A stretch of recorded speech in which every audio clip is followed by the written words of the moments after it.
question is from Jenny. Hi, this is Jenny from Columbus, Missouri.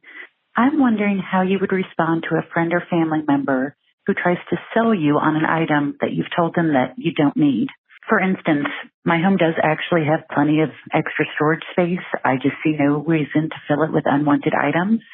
So often when I tell a family member I don't need something, they'll come back and say something along the lines of, but you have plenty of available storage space. Maybe you'll need this in the future. My no thank you ends up feeling like a broken record.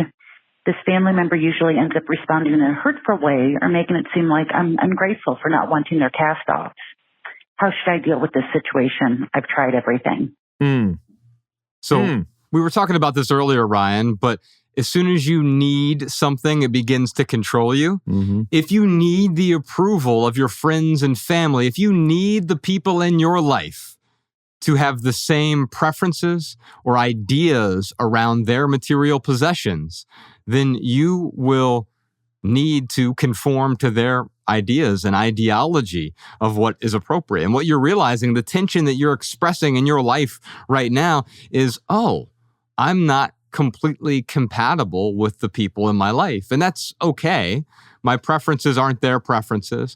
But as soon as you realize that their reaction is also an emotional reaction because they're reacting in judgment. What is judgment? Judgment simply means I don't like something the way that it is. It is the opposite of accepting. And what you're telling me, Grace, is your friends are having trouble accepting you for who you are. And so your friends, in a way, are having trouble loving you.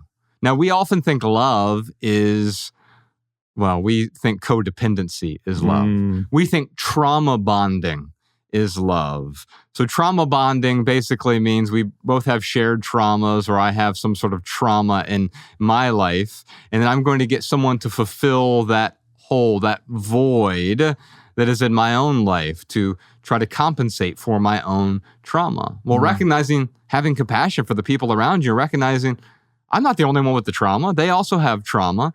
And maybe one of the ways they deal with that trauma is, but they're trying to contribute to you, Jenny. They're trying to say, hey, I want you to have this, not realizing what is triggering them to force their rightness, their things, their judgment onto you. Because what's happening now is your friends are inadvertently, and your family, are inadvertently placing themselves on a pedestal because they're saying, I have the right idea of what would work for you.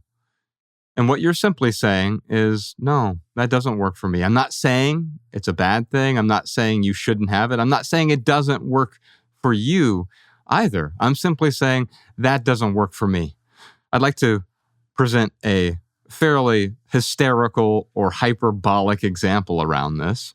If you had a family member who walked up to your house and they gave you a bag of dog poop and it said, you have plenty of room for this. Here, Ryan, you take care of this. Not only would you say no, because no is a complete sentence, Jenny. No, no, no. You would say hell no to it. Mm-hmm. Why? Because it's going to stink up my house. Mm-hmm. Well, it's easy for you to understand that the dog poop is going to stink up your house. But these other things are going to stink up your life in various ways. Clutter is going to stink up your life. Excess material possessions will stink up your life. But also your family and friends' expectations. If you need to conform to them, they control you. And that control will also stink up your life. And so how do you regain control?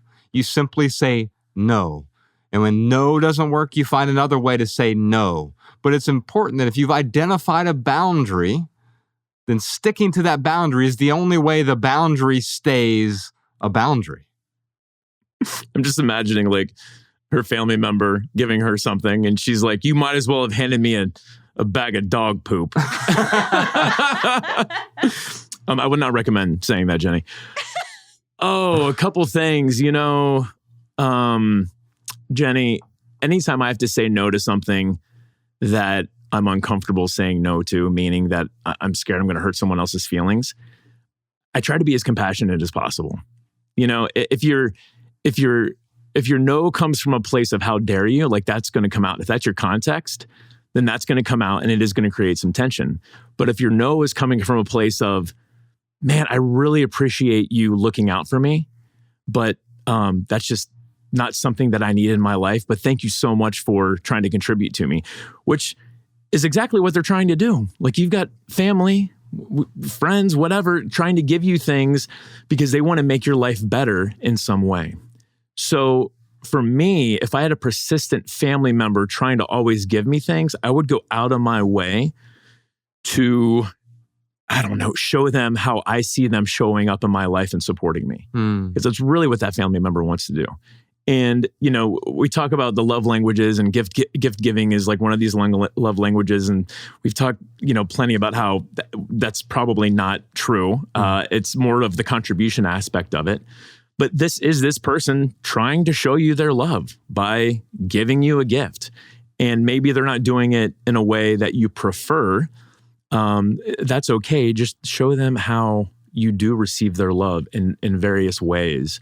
And I don't know, that makes the no a lot easier. But coming from a place of compassion and like seeing that person, respecting that person, really showing that person that you understand them, that is how you can deliver uncomfortable news to someone. Did you enjoy this standalone Patreon highlight? If so, you can listen to full episodes of the Minimalist Private Podcast, available exclusively on Patreon. Visit patreon.com/theminimalists or click the link in the description. Your support keeps our podcast and YouTube channel 100% advertisement free.